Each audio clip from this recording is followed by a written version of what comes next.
The Xfinity Series, the Cup Series, all head to Iowa Speedway. We give you the betting edge next on the NASCAR Betting Preview Show.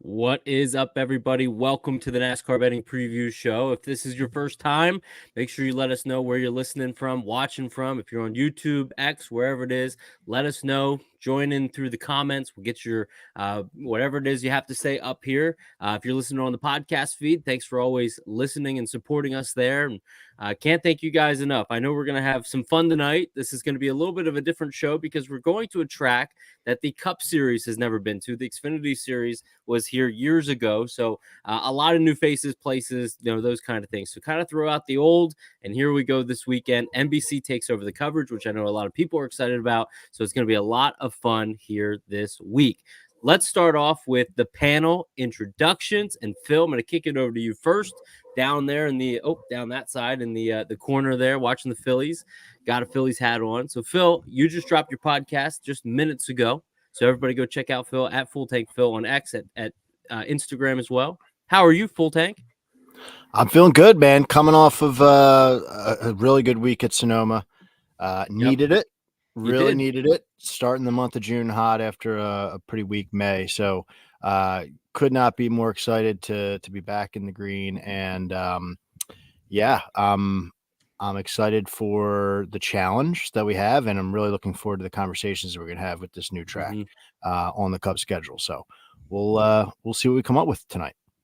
Yeah, I'm really looking forward to it. I want to give a shout out to Drake, who's listening to the YouTube side of things. And Drake is attending his first race this weekend. So congratulations to you, Drake. I think you'll have a good time. Hopefully you have pit passes, all that stuff. I know they were offering a whole bunch of things. I know Iowa sold out all weekend long. So that's really cool to see. That's much deserving whenever a new track gets the series date, regardless of how they repave a track or not. That's really cool. Skybox NASCAR. Mark, I'm going to throw it over to you. How are you, my man?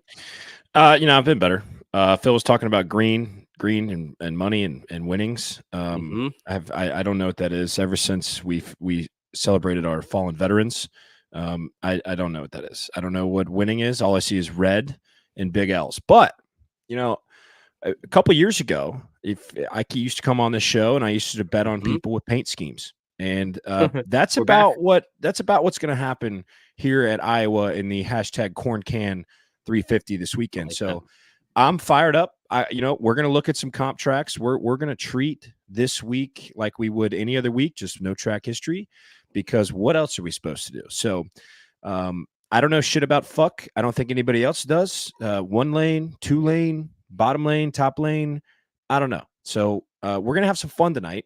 I know that. I'm going to pull something out of my rear end, and I've made a few bets. So we're about 25% of what I normally have down dollar-wise at this point in the week. But we do have some bets down. Want to talk about them.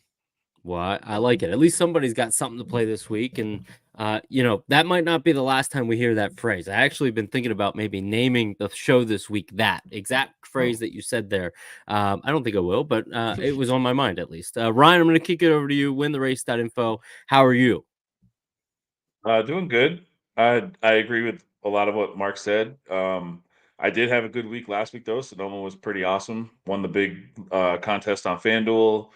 Big week on DraftKings. Betting was up over 5 units. I don't play underdog a lot, but the main one I had to fight him too because they scored it incorrectly afterwards, and that was NASCAR's fault. But anyways, so it was a good big week last week. Want to keep the momentum rolling, but like Mark said, we don't know shit about fuck this week. So we're going to have to be cautious and Just be smart about what we do. I think a lot of that is waiting, but I also think there's a lot of great conversation to have tonight, to get us ready for the weekend. So let's go. Most definitely. I couldn't agree more. So let's do this. Let's roll into rapid fire. If you're new, rapid fire is more of an icebreaker segment. I'll give the guys an equal amount of chances to have some answers, differing opinions, all different questions as well. So we'll get kind of going over here with Phil. We'll jump over to you first. And, first question to you, Phil, better finish on Sunday. You kind of know where we're going with this, but I'm really curious. Buescher or Logano? I'm going to go. I like Joey Logano this week. Okay. I think that when you're looking at, I think one of the conversations we need to have is like, how are we handicapping this? Like, what is everybody looking at? And for me, it's the short flats that have been on the schedule so far this year, specifically, if we want to focus on that. And then going back to last year as well, a little bit more of a data set. But if you're looking at just this year, we got 3 tracks. Logano, it's an outlier at Phoenix. But since then, 2 top 5s, snuck into it at Gateway. I just think Logano's got some good momentum going for him right now. I mean, got the pole last week. Obviously didn't do much with it, but still, like, things are starting to kind of progress in the right direction when it comes to momentum. Not that I'm saying I have anything against Chris Buescher this weekend, but I just feel like Logano's starting to come around a little bit, and he's going to a type of track that he's been successful at recently. Okay, so I like that. I was curious where you were going to go there. Mark, next question for you. True or false? And what I need you to do is maybe take until I come back. My wife left. I hear the fridge is beeping at me up there. So if I don't go up there, everything's going to melt. True or false? Kyle Busch should be trusted amongst bettors going into Iowa. False, false, false, false, false, false, false. Are you back yet? No, he's not. Okay. No, I like Kyle Busch. I feel like a lot of us have been saying the same thing for the last 2 months, maybe since the beginning of the year, maybe going back to last year. Whenever he sat on the pole at Richmond when the qualifying was rained out and was 15th before the end of stage 1, there's no trusting Kyle Busch after that. You got it. You can't focus on the wrecks. He's been right reared and left reared, and feel like he ends up in the wall every other week. But even if he doesn't wreck, he's racing with Ricky Stenhouse Jr. for a reason. He's racing, and I say this lightly, but he's racing with Josh Berry for a reason. Welcome back. The answer's false, Derek. I was listening. Oh, okay, good. No, I'm out on Kyle Busch. Not a trustworthy bet. Now, it's the same narrative though. There's a 50% chance he goes out and's got a top 5 car, but we'll let the 50 minutes of practice settle that one. Okay, so we'll let the practice see a lot of false here in the conversation amongst those listening. Ryan, question for you: is Ford more dominant than Toyota right now?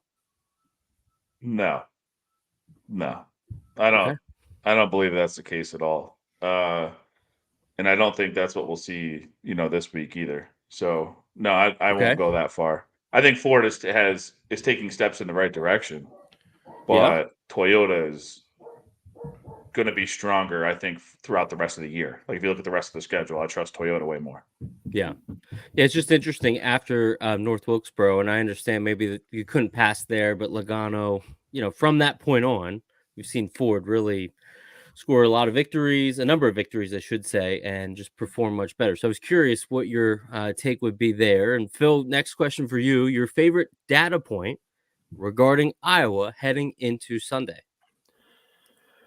I'm gonna cheat. I'm gonna combine 2 because I think I think we're really in for a track position boring race with one groove, tough to pass, night race. So I'm looking at average qualifying, starting spots, I guess, for these 3 races we've seen this year, and also average running position in these 3 races. The guys who can get those 2, like the sweet spot. I think that's where we should be looking, for any types of plays. So because outside of like strategy that gamblers on a Wednesday night can't really weigh in on, we have to kind of prepare for a boring race. And our guy Phil from the Speedway, Steve too, he told me this year on the pod, like, they thrive on boring races. And I think there's opportunity, but we're gonna have to see after practice and qualifying kind of who's got what, and then take advantage of the boring race. I've never been involved in a boring race when you're betting on it. There's always something Exactly going on. It's when crazy. I say boring, I'm talking about like Yeah. to the non-gambler. Yep. Yeah. No, I Stay know. green. No, I know. That's the funny part. Well, Mark, next question to you, and we had a little conversation about Jim Furyk earlier. So, better finish on Sunday, the U.S. Open or the Iowa Corn Can 350? Well, we were just talking about boring races, so it depends on if I have a green slip from Hard Rock on Sunday afternoon, if it's a good race or not. Yep. I'll tell you this though, Pinehurst is a hell of a course. I have played it. I am a very terrible golfer, but I have played Pinehurst number 2. Number 2 It is very difficult. I did hit a What shot of my was life. your most memorable shot? Oh, I hit the shot of my two? life. I was in the waist. You can ground your club. Okay. And I was like 180 out, stuck it to like 2 feet. Greatest shot of my life. Never Which happened hole? again. I have no idea. Don't ask me. From Great. the middle of the fairway in the wasteland. Awesome. I mean, anyway, I'm gonna go with golf. Hopefully, Scheffler's got a slow start. And we got all these comments about. And by the way, 3-1. Give me a break. Christopher Bell, 375. Give me a break. That's ridiculous. Anyway. There's just too much speculation about this being a boring race. I've bought into it. Okay, SC said Scotty boosted at 5-1 on 365. Never take the boost. Don't do it. Okay, that's the sin. There's too much chatter about this being a boring race and a 1-lane racetrack. So I'm going with golf, and hopefully we got the greens rolling on 18. So the leaders up 2, and quadruple putts or quad putts, whatever the right word is, and we get a playoff, something juicy. I don't know. I'm going with golf though.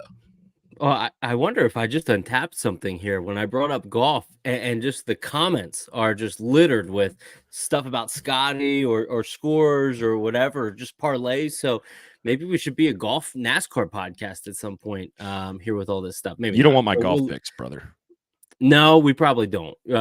But nonetheless, we'll move on to Ryan. Ryan, your question is for new bettors out there. When betting a new track like Iowa this weekend, they should be looking for what?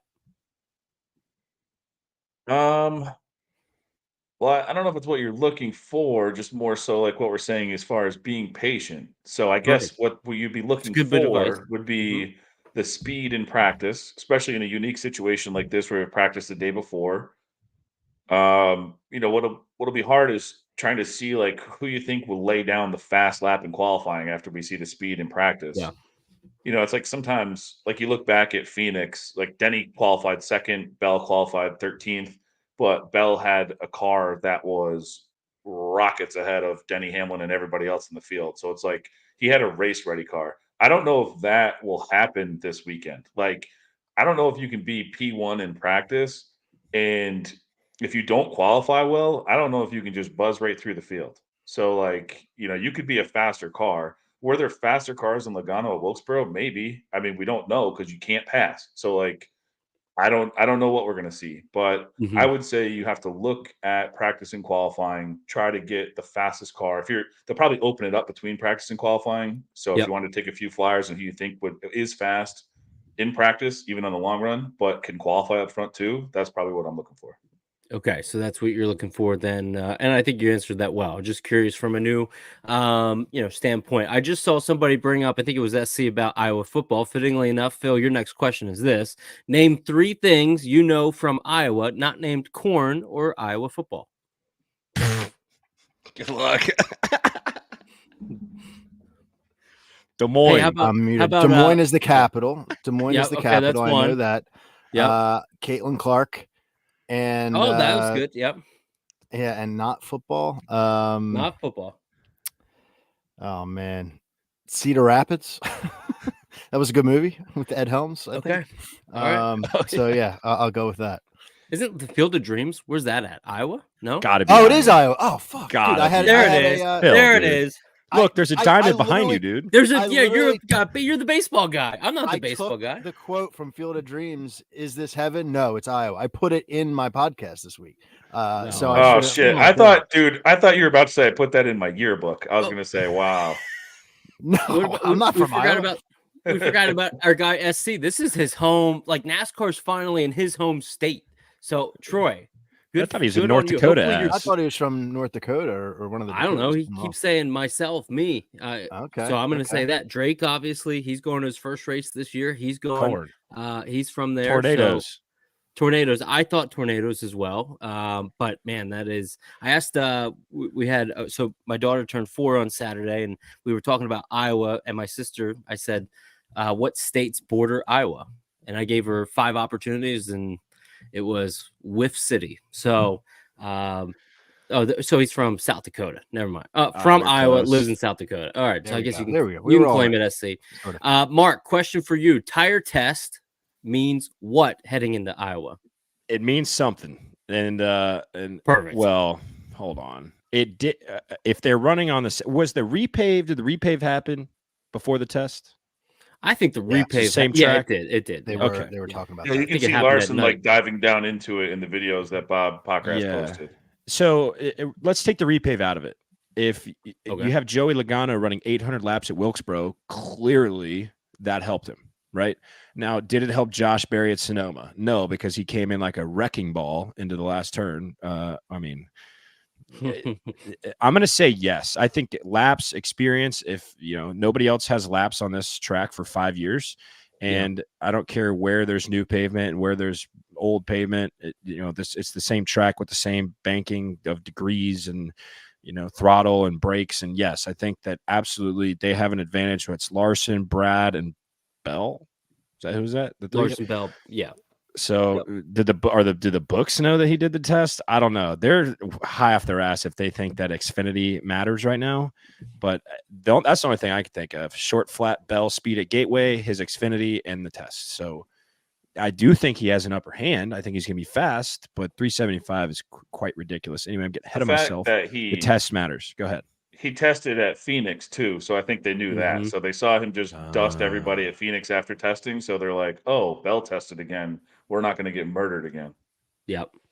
Can I? Yes, you can. Like one last thing there. Like the way I think it matters is those guys, they can use that test to make yes or no question decisions during the test that they don't have to then do during practice, which other guys are going to have to figure that, like, oh, I can do this, I can't do that. Other guys are going to be doing that in practice and qualifying. So that gives them that time to make improvements on their car, knowing what they know heading in and the information they shared. So that's why I feel like at a track like this, maybe not Sonoma, because of, everything there, but I think at a track like this in the new situation, I think it does matter. Yeah, that's good. Well, I appreciate everybody's opinion with that, because I think it's important kind of understanding, and maybe that's a good lead into some of the topics we have coming up. And Ryan, I'll give you your final question here. Is drivers you're targeting more than most that are priced 20 to 1 or greater? Who's a driver? Well, someone who was Chase Elliott. Okay. And that's mainly because how he's qualified in this package this year. No worse than third, second, third. So you get that track position, and I have him ranked as the number 1, pit crew as well. So if he could maybe grab a pole and have a fast pit crew, it could be Logano type Wilkesboro action here. But and I thought 20 to 1 was too long. I don't think he's there anymore. I think maybe 18 is like the best number you can find somewhere. Other than that, I'm not really looking at anyone beyond 20. No one really caught my eye.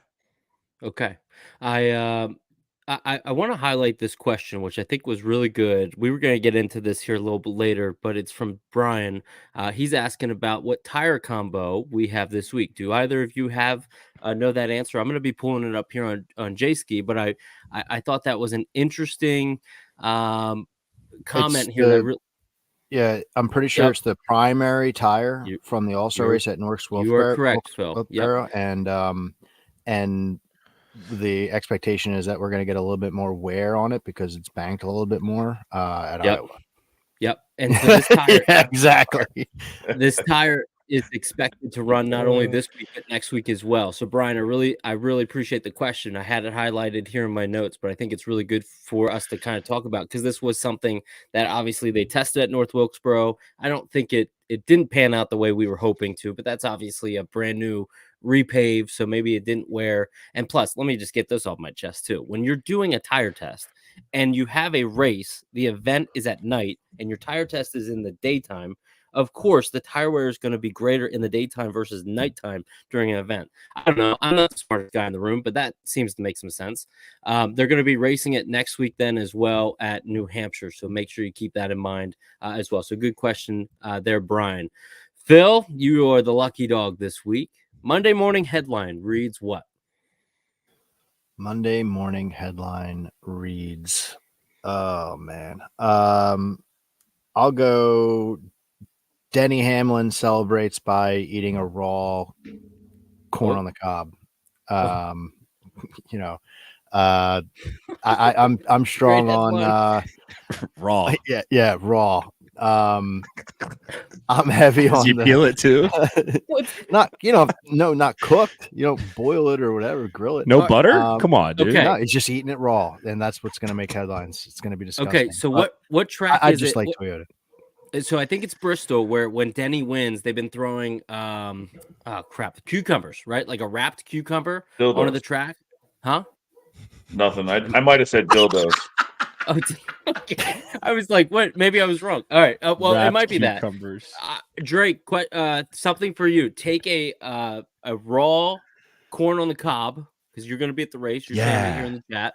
And if Denny wins, we need that on the track somehow in some way to him, and we can tie it then back to the show. But you've got to get him with a raw corn on the cob so he can eat it. Wrap it up, do the whole thing. So that'd be great.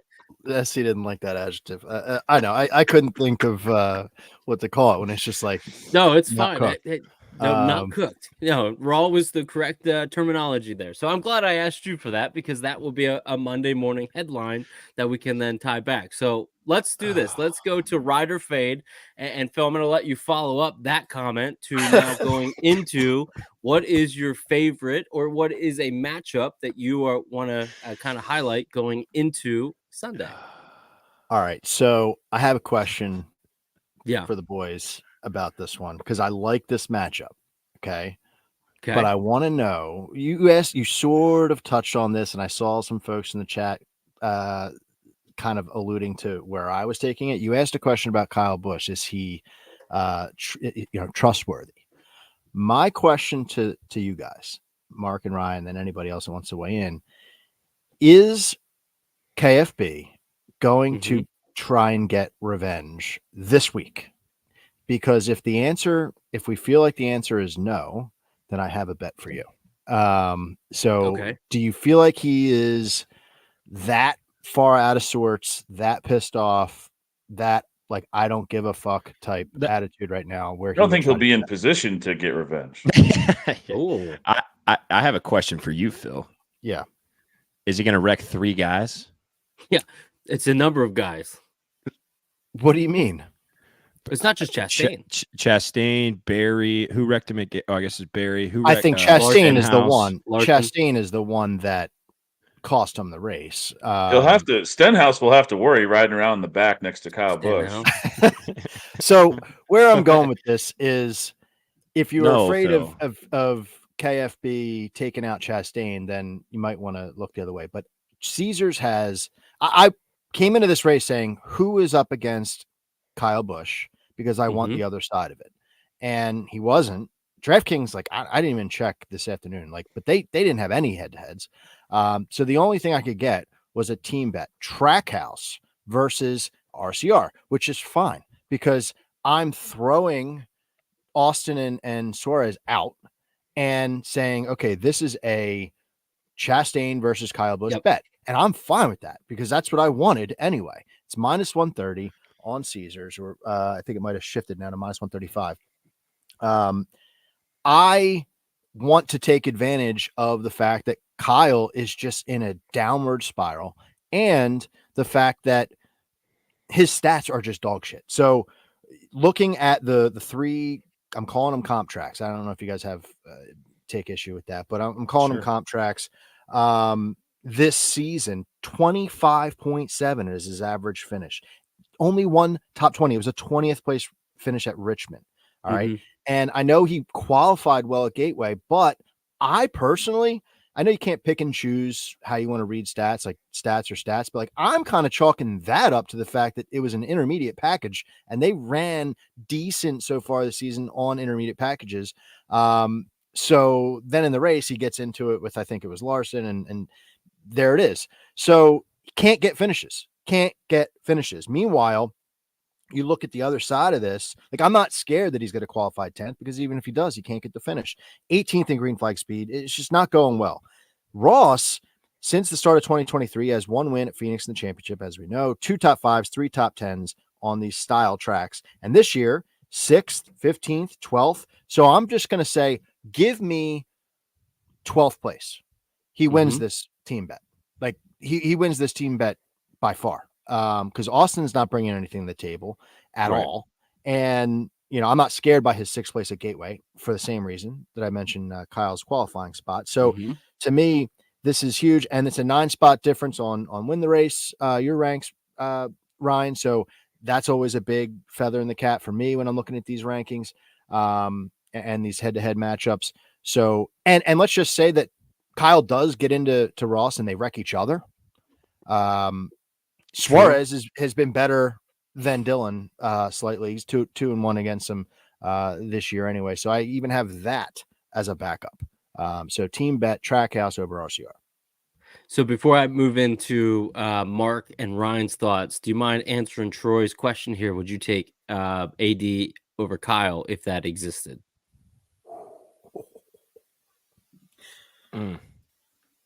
Is that to me? Phil, that was to you. Yes. Oh man. I would have to imagine that we would get some plus money there. The only way I would do that if it was like plus 150 and I would take it as like something's going to happen to Kyle, you know, but you can't possibly take that with like any real thought. It would be like you're hoping for the lightning strike to hit the 8 car like it has been. Okay, that's good. I was kind of curious what your thoughts would be there. Mark, what do you think about Phil's ride or fade? Do you like the Chastain side over the Busch? Yeah. I want nothing to do with Kyle Busch. When Zach sends me these sheets that with all the numbers, it's got colors on it, and it's green, yellow, orange, red. Okay, and well, it's dark green, light green. Okay, you get the point. There is like 5 races. I'm looking at 8 comps. There's 5 races literally that are in the red. I want nothing to do with Kyle Busch. Now, the only thing that like scares me a little bit, and it would absolutely happen to me, especially at the stretch that I'm on right now. Ross and Kyle are both going to wreck. Ross is going to finish ahead of Kyle, and then Austin Dillon's going to finish ahead of Austin Dillon. That's how it's going to go. I'm just saying the team thing scares me a little bit, but that's the only thing I'll say about that. I love Chastain over Busch. But okay. What about you, Ryan? It's unfortunate those aren't offered in New York because I would take it immediately. Ever since I saw that paint scheme, I've been looking for a way to bet Ross, and I haven't been able to do it yet. There you go. But I'd be on that 100%. I would bet that. What's the line on that?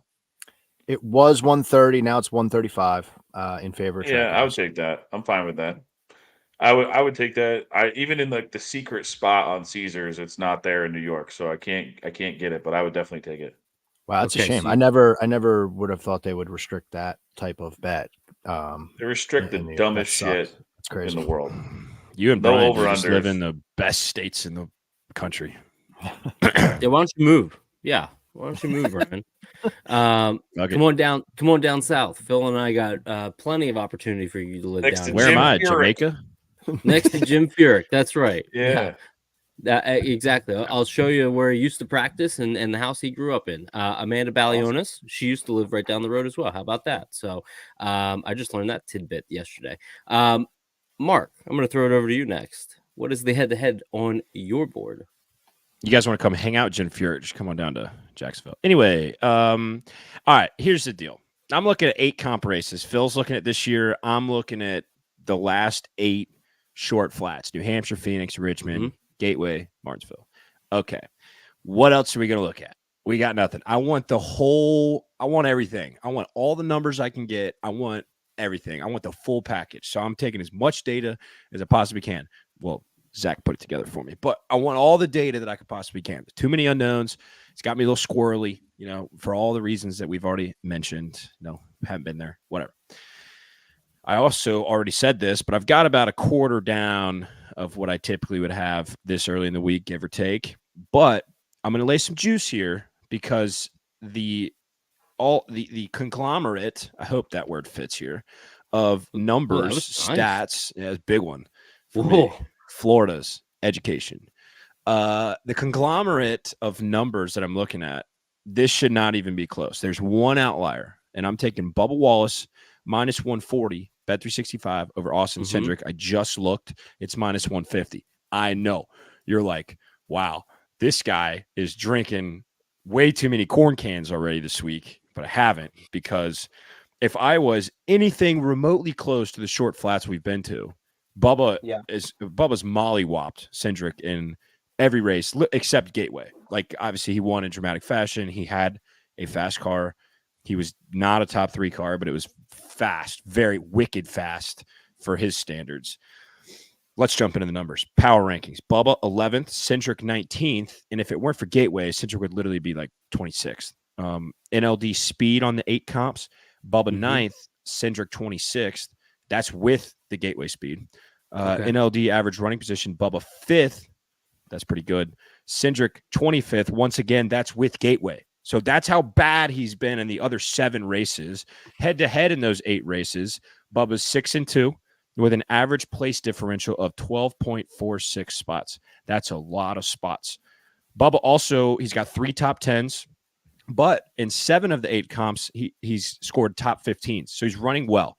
And I come on here and I shit on Bubba for wrecking 50% of the time. I was shocked to see that in 7 of the last 8 short flats, he's finished in the top 15. That's mind-blowing. So Cindric has 2 top 10s, and those are his only top 20s in the 8 comp races. Best finish of 23rd if you take out the 2 top 10s that he had, which was the win, and then he scored 9th somewhere. I don't have it written down here. But Bubba, short flats, conglomerate, I really hope that's the right word, has been head and shoulders better than Cindric. You're going to lay some juice here. I do not have a lot of money on this. I do have money down. I don't have a ton. But this is, I might throw this in a parlay. I might have some fun with this one. Bubba is going to slap Austin Cindric this week. At what point during the day were you thinking, I'm going to use this massive word on the show tonight? That one popped in my head about a millisecond before I said it. So I don't know if it works or not. Okay. So Bubba versus Cindric, you're saying, what was the pricing one more time? Well, I got it minus 140. It's minus 150 currently. Okay. So I'm not going to tell you to run to the book, but Sure. Ryan, what do you think? Where was that? Bet365. Fuck. I would take that too. So both bets we have so far, I can't bet, which sucks. But the one ongoing problem we have in this short track package, and it dates back to last year too, is that it's hard to pass. So you're on these shorter tracks. There's less room to move. It's harder to get by people. So I think the main thing is Bubba Wallace qualifies really well. So you're naming all these times he's finished top 10. Well, he's made the final round in qualifying in 7 of the 9 times they've qualified on these tracks over the last 2 years. This year and last year, 24 and 23. So, I mean, you get track position in a place like this. If what people are predicting is correct, then he should win this matchup easily. Cindric qualifying in this package has been a joke. Last year, he didn't qualify better than 20th in this package. And this year, he's been a little better. Qualified 34th at Phoenix, but then 9th and 14th at Martinsville. But still, while he's qualifying 9th and 14th, Bubba's qualifying 5th and 2nd. So, give Bubba in what I think should be a faster car most of the time on his Gateway, the one track Cindric can race at nowadays. And give me Bubba all day in that. I wish I had 365. I would lay even the minus 150. Yeah. So it's interesting. And I wanted to highlight there, right down there on Bovada. So minus 130 is the take price. that. You can run to that. Yeah. Hey, sprint to that one. Absolutely sprint to that one.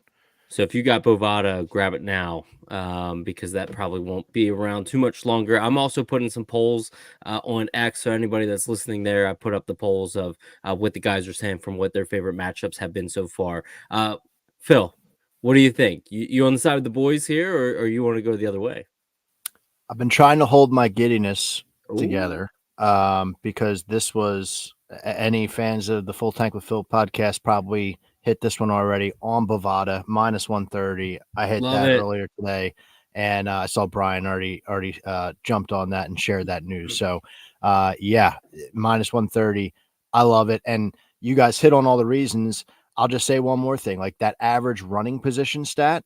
What I was saying to begin the show when you asked me about metrics, like that combined with the stuff that they were saying about starting position and qualifying well, his average running position is 13 point something compared to 21 point something on this style of track this year. So it's a smash. You got to smash it. Okay, so you're smashing that you're saying there. Ryan, one more thing. Yeah, I'm sorry. No. So we're looking at a little bit of different data sets. I'm looking at the last 8 short flats. Phil's looking at this season. It gets worse even when you put more races in. Bubba's average riding position 9.44. Cendric 24.82. That's a lot of spots. All right, go bet it. Go bet it. It's a lot of spots. I wonder if that's available anywhere else. That's good to see those 2 spots having that. So, Bovada obviously better pricing right now. Great call out there, and Phil, way to hold back your giddiness before we got to that. So, Ryan, I'm going to give the floor to you. I know the boys have been talking about a lot of really good matchups. Is there anything else out there that you like in particular? I mean, I took this one when it was closer to even. And I know it's probably not a popular one based on the testing and who he's against, but I do like Denny to qualify better than Bell. From everything we're talking about, he's 8-1 in this matchup in qualifying over the from in 23 and 24. So it's like where Bell comes with a race ready car a lot of the times, Denny comes with a qualifying ready car and race ready car on these tracks. So, and maybe even worse race ready car than Bell. It's like, sometimes they swap, like in Phoenix. Denny had no shot to beat Bell at Phoenix. No one did. Yep. But he's still qualifying 11 spots higher. So I don't know. My one worry here, I guess, would be that Bell has some track history here. I mean, we're talking anything that we talk Iowa track history is over 5 years ago, but it's still a little bit of track history. Plus, he had the testing. So that does worry me a little bit. He goes off later in qualifying too. So, maybe track's a little hotter there and less green and he can run a good lap. But I think if Denny can make the final round, he's in what I think is the weaker group in Group A. I don't know. I mean, I wouldn't be mad. It was minus 115 when I took it. It's minus 130 now. So, I know some other people, like Bell got up to like plus 110 or plus 115. And I can't really blame people for taking that side of it too, because it just got a little out of hand. But he's 8-1 in this matchup. So like, I can't be mad at it. I got to take Denny. He shows up typically faster than Bell in this package. The numbers don't lie. So had to go Denny there. Okay, so you went Denny in a qualifying matchup, and I feel like earlier, and I couldn't find it off the top of my sheet. There have been a lot of really good comments that have happened, but that was also brought up. One of the listeners I saw. I'm going to go to you first, Phil. What do you think about that quali matchup? Yeah, I'm in. I mean, Denny 6.0 average start. And you look at if anyone that's scared of it because Bell tested, he tested at Phoenix and qualified 13th. So it doesn't necessarily equal like the pole. So I'm in to tail this. I'm not great at like finding and smashing qualifying bets. So if someone as smart as Ryan's calling this out, I'm going to tail that. Okay. What about you, Mark? I'll give you the final word before we move into the next segment. I was going to say, I don't know S about F about qualifying, but I did just I leave that to my guru, Zach, Highline Betting. Leave that to him. But I just pulled up his pole sitter rankings, and Dennis Hamlin is 3rd. And shockingly, I mean, Christopher Bell is 18th. That's a lot of spots, especially teammates, those 2 guys, Bell being short for start. Like, I mean, hey, take it. But that's all I know about that. Okay, so that's all you know about that. So let's then move into something you might know a little bit about, which is position props. So, Mark, I'm going to give you the floor to kick us off here. We're going straight. Come on, you guys know what market we're going to, right? Top 5. No. We've used up our generational bets. We're going back to the homeland, and we're going back to top 10. Okay, all right. Okay, so we're back. We're taking back to Earth. Yeah. I forgot you haven't been making money, so we gotta get back to making money. We got to go back to our ways, our winning ways. Yeah. We got to go back, find out what works, go back to it. Okay, we're going Chase Elliott, top 10, minus 115 on Hard Rock. I think Chase Elliott is priced a little low this week in all markets. Now, I'm not crazy about his outright number. Rory's texting me about a 20-1. As soon as odds drop, I'm like, whoa, that's going to open the door for some prop odds. So, Hard Rock, minus 115. Chase Elliott, top 10. 4th in the power rankings. And all these numbers I'm about to throw at you are all 8 comp races. 8th in average running position with 11.54. 9th in driver rating. 8th in average finish with a 12.14. He also has the best average finish in the Cup Series this year, and that includes finishing in the top 10 8 of the last 11 races. That's an absurd number. I don't care what track we go on. That is very, very difficult to do. He's been fast this year. He's only had race winning speed. Well, definitely Texas, but once or twice this year. But he's kind of quietly running better than William Byron the last handful of races. I don't know if that's a hot take, but he's been Mr. Consistent. He's been Mr. Top 10. So I like the odds here. Minus 115. It opened at minus 125. I hit it, and then it dropped to minus 115. I was like, boop, C number, hit number. Also, another little nugget. I was in the land of Mickey Mouse last weekend for a work conference. I didn't go to Disney World. I'm not Phil, but I was in the land of Mickey Mouse, and it's only right that I honor Mickey with a top 10er on Mr. Mickey this week. And what's that price for Mickey Mouse in NASCAR? Mickey Mouse would be like plus 10,000, but for Chase Elliott, it's minus 115. There you go. That's what I was getting at. Okay, so a couple things there I like. What about you, Ryan?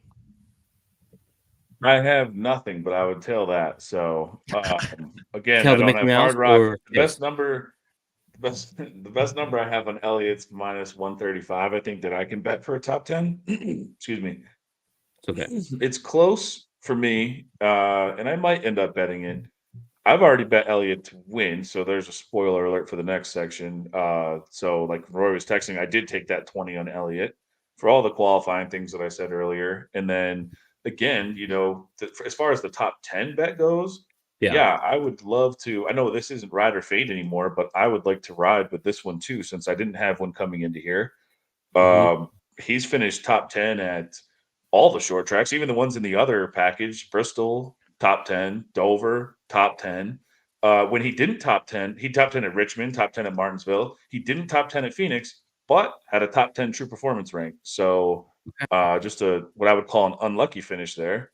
Top 10 should be money for him. I think he can come out and qualify well. It hasn't qualified worse than 3rd this year in this package. So hopefully he can keep that rolling.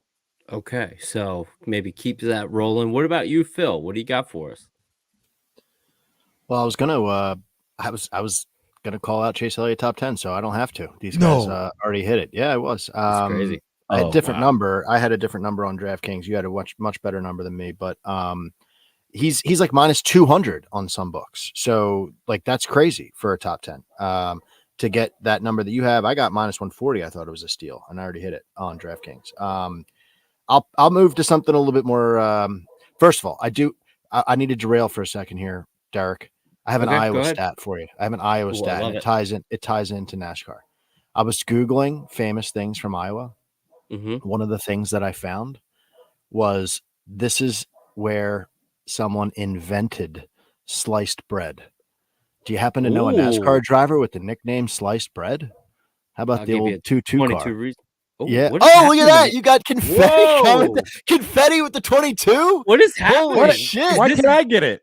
I don't know, but this is Can I do a Wow. thumbs up too? All right, look at what is Dude, this? what's going What the on? I think this is an omen, dude. The gambling gods are Oh out. my Joey God. We Logano have to bet outright. Logano. Everybody go bet What is the Logano right best- now. We have to What is the smash best number on Logano right now? It doesn't matter. Just take it. it. What do you got for I us, thought, Ryan? I thought Ryan's that was pretty cooking funny. now. I like Yeah. that. So sliced bread invented in Iowa. Joey Logano, who's good at new tracks, by the way. I haven't in a head-to-head matchup against someone, but hey, how about an outright too? All right. Wow. Here's so that was my derailment, but I'm glad that worked out. I have a little bit more of a fun bet here than anything, but I do believe in it. Over unders on Caesar. I'm sorry, Ryan. I'm sure that New York restricts this from you as well. But the over unders were like really low. Like they were like 4.5, 6.5. I don't care about that. All right. I like the ones that are like really high. And 21.5 for Todd Gilliland. Okay. I told you this is going to be a little more of a fun conversation, and that might make some people cringe a little bit hearing that. Is general green flag speed not that great? But if you look at going all the way back to the start of last year, you look at his green flag speed numbers by themselves, you can see a clear step forward this year in his car getting faster. And if you're looking at his finishes, like he's been getting more out of the car than it probably should have.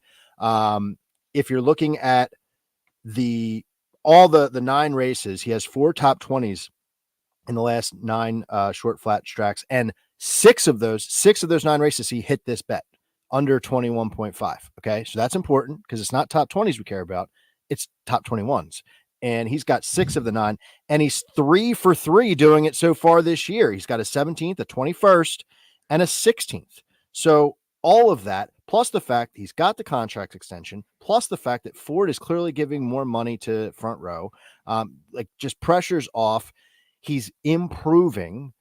21.5. Now he needs to qualify well, but he's been doing good there so far this year. I don't have his direct stats in front of me, but on Saturdays, I'm like, wow, Todd Gilliland starting, pretty decent there. So 21.5 under on Caesars is minus 120. So I think that's a fun conversation. That's why I wanted to bring it up. And I actually do like the bet.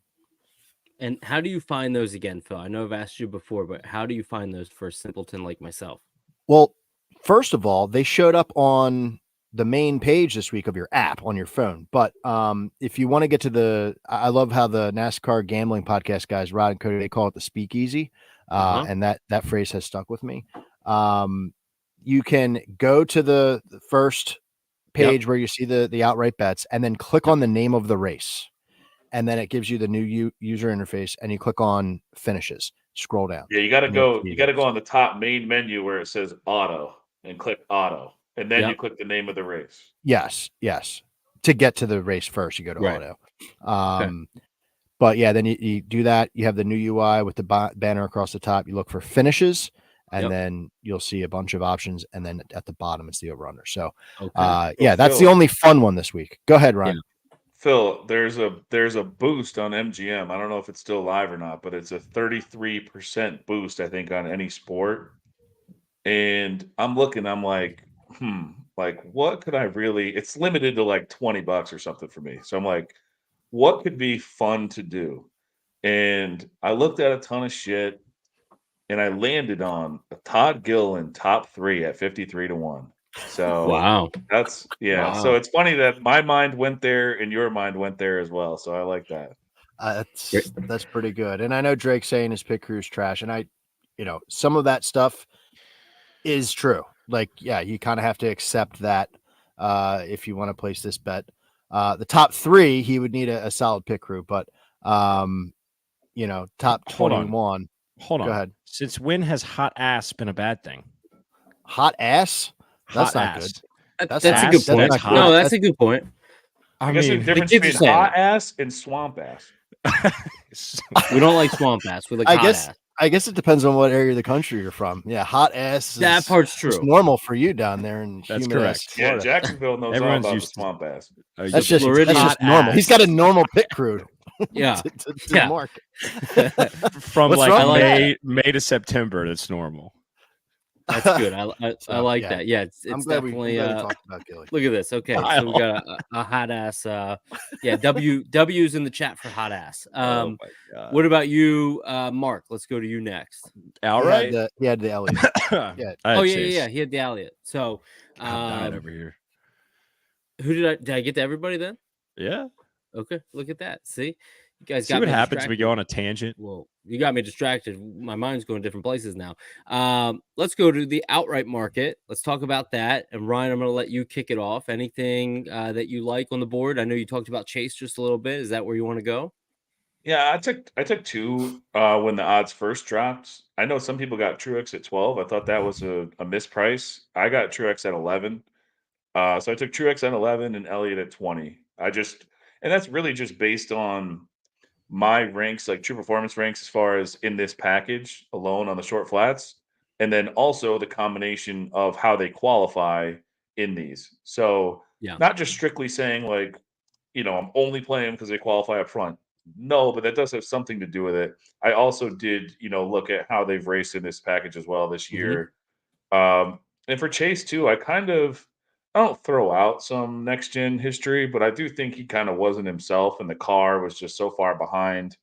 I still think it's maybe a little behind Larson, but again, Yep. like I think Mark said, like it's kind of evening out with Byron a little bit as like second best, and I don't think it's that far fetched to think that someday I don't think he'll ever be as good as Larson, just strictly off talent alone, but they could give him a rocket like they give Larson. And on a track like this, if you get that track position, maybe you can stay out front.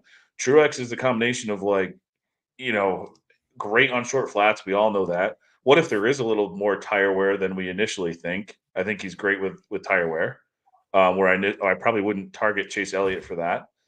So I wanted 2 different camps. And the other thing too is I don't want to bet against myself after practice and qualifying, but I do think it's going to be won by HMS or JGR.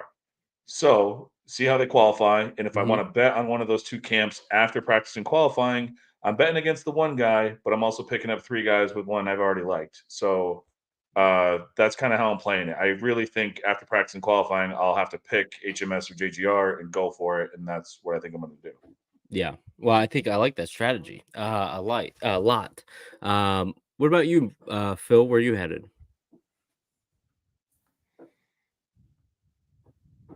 Hey, Phil. Yeah, it's because I'm a little nervous. I was muted because I'm a little nervous about this one. Shaking. I'm I threw a manufacturer pick out there on the pod, and I already hit it. It was plus 125 for Toyota. That was the best number that I saw around, which I think is pretty solid because they qualify really well. The opposite of hot ass. They qualify well. And I can't imagine that number is going to exist later. So I took them, and I felt like I got my Toyota guys. Like I have enough money on it where I feel good if any of those guys win. So then I'm like, okay, well, who's somebody I could protect myself with? And a lot of names that the guys are throwing out here in the chat. I talked about Logano earlier. I would throw something in on him, not just because of the omen, but because he does well at these new situations. But how about Keselowski? He's one of 3 drivers on the short flat so far this year that has finished top 5 twice. He's got a average finish so far this year of 5.0. His team seems to be kind of figuring out. He's got the monkey off his back now. It's a win earlier at Darlington. The only thing that scares me about Keselowski is his qualifying efforts have not been good. So if everything that we've been saying to this point is true, then this number would be longer on race day. So, I do think though that he would be able to overcome a bad starting position because of strategy, because they're creative, because they're a little bit more loose now. And their car, it's had speed. They've been getting the finishes. So Keselowski is definitely one to watch. I'm not throwing a full unit on him by any means, but he and Logano, as Fords go, definitely worth a look. Yeah, I don't hate that whatsoever. What about you, Mark? I got 3 words for you. Oh, raw corn cob. Raw corn cob. Raw corn cob number 1. Let's see if it does anything else. Thumbs Raw up. corn on the cob. Okay. Doesn't Anyway, we're going winners up, ones up, winners only. Denny Hamlin 7-1. I don't know if there's a better number out there. I got it on Hard Rock. I sound like a broken record when I come on here and I bet Denny Hamlin, but there's like a 80% chance he's going to be a top 3 car this weekend, every weekend. Okay. If he doesn't blow up on lap 3, okay.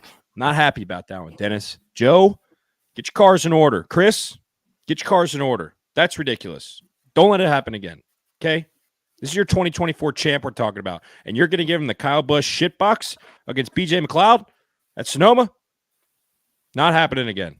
Anyway, first in the power rankings, first in average finish, first in average running position, first in driver rating, second in LD speed, 4 top 3s, and a worst finish of 11th on the 8 comps.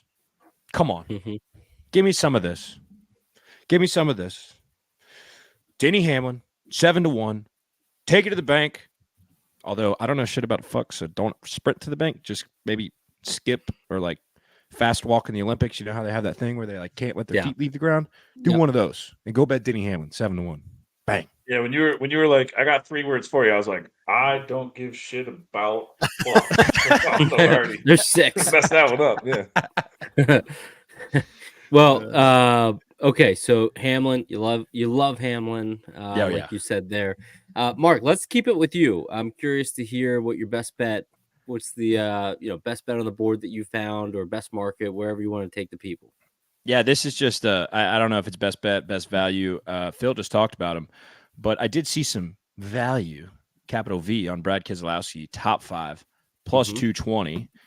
I think this is I put this in monster number category for a team and a guy that has been pretty darn good on short flats. If you go back all the way back to 2022, I mean, when RFK was dog doo-doo, they showed up at short flats, specifically Richmond, which from the naked eye kind of looks like Iowa. I mean, kind of tires. I mean, the asphalt is not even close, but kind of a little bit. Stats wise, 3 top 5s in the 8 comps, 8th in the power rankings, 4th in NLD average running position, 7th in NLD speed, and 6th in driver rating. So Brad Keselowski a little sneaky. And I said this last week about Brad, about, Buescher has kind of led the way in speed. And I felt like once Ford changed whatever they did with the engine, Kansas, Darlington, whatever that was, then Brad shot out a rocket. Now Buescher was still ahead of him. And then him and, Reddick got in the little spiel deal. Right. I'm waiting on the owner. When does the owner get to have the rocket ship? We're talking about Larson, Elliott, and Byron. When does the owner get the rocket ship? So give me Brad Keselowski for a top 5, big number. It truly is a big number to me. I really think Brad Keselowski is a top 10 car this week. And at no point should a car that's a top 10 car be over 2-1 for a top 5. So I like me some Brad K top 5, 220. Well, you're talking about the owner. Let's just call out Brian Murphy. Brian, what are you doing over there? Brian, figure it out, dude. All right. Let's give a rocket ship. Why don't you, Brian? Ryan, what about you? What have you found? Best bet, best value, however you want to phrase it. It wouldn't really be like a best bet at this point. Just more like if you want to have like the funsy bets, like we talked about with Gilliland. That's like Stevie always says that on the Running Hot podcast with Nick Giff and Funzy. It kind of like sticks in my head because that's the type of bet like I think of Gilliland top 3 and you put the boost on it just for shits and gigs. I don't really see like a lot of value out there because if the Fords aren't good, then I don't like taking another swing on like a crazy top Ford number, and I don't see a mistake like they made last week. I don't know. I'd rather just wait. Okay. I want to hear how you guys think. Like before we get off of here, I just want to hear how you guys think the race really does play out. Like, if it is one lane, do you truly think like? So Denny said you could fit 2 cars in the bottom, like on the repave. So if you're on the bottom, do you let a guy get both tires on that repave above you, or do you ride a little higher and force 2 of those tires off of that? And then is it just a game, like a weird game of chicken? And then if that happens, is there some carnage? Because 2 guys, you get the wrong 2 guys there and they say, fuck you, I'm not getting down, and fuck you, I'm not go, whatever it is. fuck you. They just hit each other, and it's a short track, and then all of a sudden you got a little pile up. So I don't know, and maybe there's an element here of like old school short track racing where you can use a new pavement and get to the bottom of someone and move them out of the way. The problem is with this car, you kind of need to fucking really dive in there, and then that could cause some damage. So I don't know if they really do it. Like at Wilkesboro, you couldn't really get there to do that. I mean, maybe you could if you were a total asshole, but like, I don't know. I just think like trying to think of the positives of how this could be a cool race. Maybe they can fit 2 cars in that repave, and then everything's out the window. But go ahead, Mark. I got the answer. Go ahead. This is Ryan dreaming right now of a good race. Yeah. And I do think we see a good race. We don't know shit about fuck, so I think it all depends on the tire. We'll see a great race if that tire really does wear. Have we seen? Okay, go ahead. I'm just kidding. Have we seen what? Have we seen a race with half paved, half not paved? No. It might get interesting. I mean, That's Ryan might have saying. a point here. It might get a little wild. It's not all the new asphalt's not all the way around the track. It's just in certain sections, which is weird. Like you see, if you watch that testing video and you see Larson kind of ripping the top and then he dives down to the repave in the corner. So if you're ahead of him and you're on the bottom, I mean, you probably would want to move up so he can't come down and get both tires on that. Sure. So it's like, to me, I just think like 2 guys could collide at the wrong time. I mean, I don't know. We could see some weirdness here, but I'm just, trying to pray that we don't see the Wilkesboro Snooze Fest again.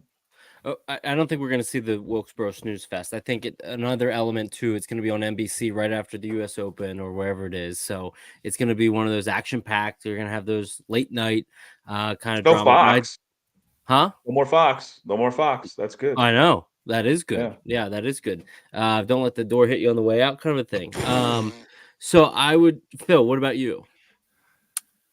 You're looking for my value pick. Best value. Everybody run and bet it. Phil's best bet of the week of the year. Yeah, I'll finish the conversation about the how we think this race is going to play out. I can tell you how the books, or at least Caesar Sportsbook, think it's going to play out, and they think it's going to be a snooze fest. The reason I know that is because every week I look at stage 1 winner to win the race, and it's usually around 375, 425, or whatever. It's plus 100 something. And then the stage 2 winners minus money. They think this is going to be an absolute snooze fest. So anyway, the pick that I had for this, if you're looking for someone to maybe get a little CLV, a little closing line value here, is I don't know if I got a thing for front row. We got Michael McDowell plus 450 for a top 10 on Bet365. He's plus 350 on more of the available sports books. And I'm throwing a little sprinkle on this one. This is a long shot. We know it's a long shot. In the last 9 races, he's got 4 top 10s. He had an 8th place at Phoenix. We talked about it on the show. I called him out for a 5-1.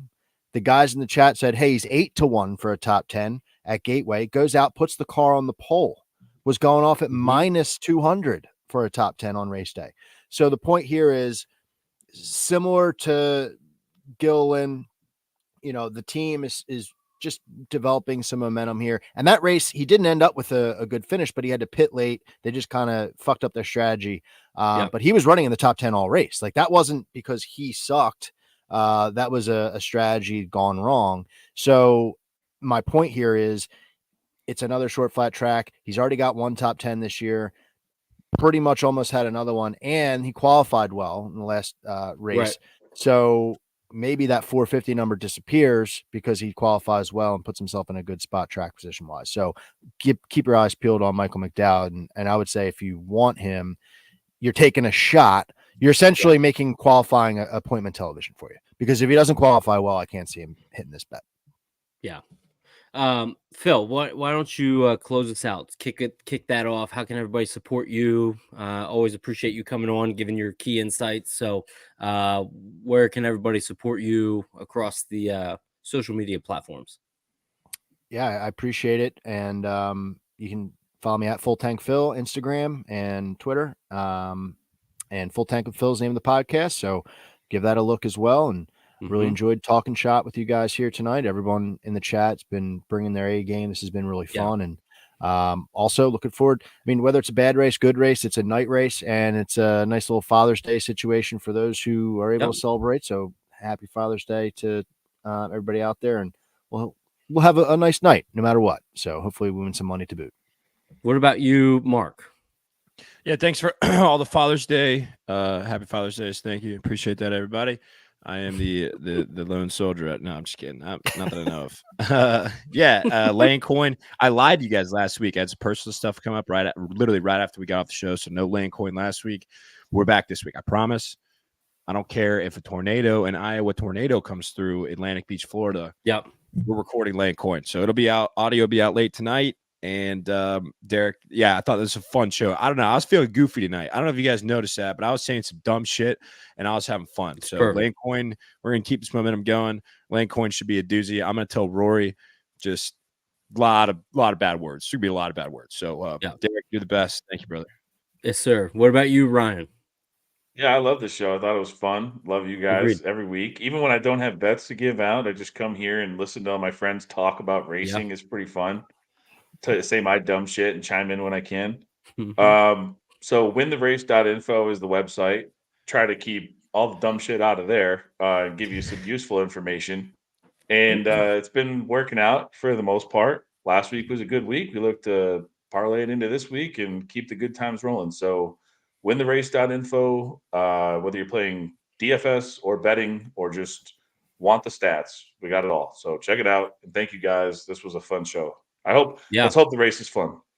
Yeah, let's hope so. Maybe we're going to be kicking off the momentum for a good race this weekend after the show we had tonight. I said it might be the shortest show we had. Actually, might be the longest one we've had this year. So kudos to you guys for, bringing the heat. And where else can you talk about hot ass and, drivers and tornadoes and corn, raw corn, all the above. So I appreciate everybody listening, tuning in, whether you're on the podcast, X, YouTube. And again, thanks everybody for tuning in, not only to this show, but what you're doing to support In Between Media. They have over 1,000 followers right now. They're continuing to grow. Very grateful to be on their platform. And I think we're going to see a great race this weekend, and appreciate all the guys that brought their perspective. And let's have a good rest of the day. I'm trying to get that. There it is. We'll catch you next week as the series goes to New England.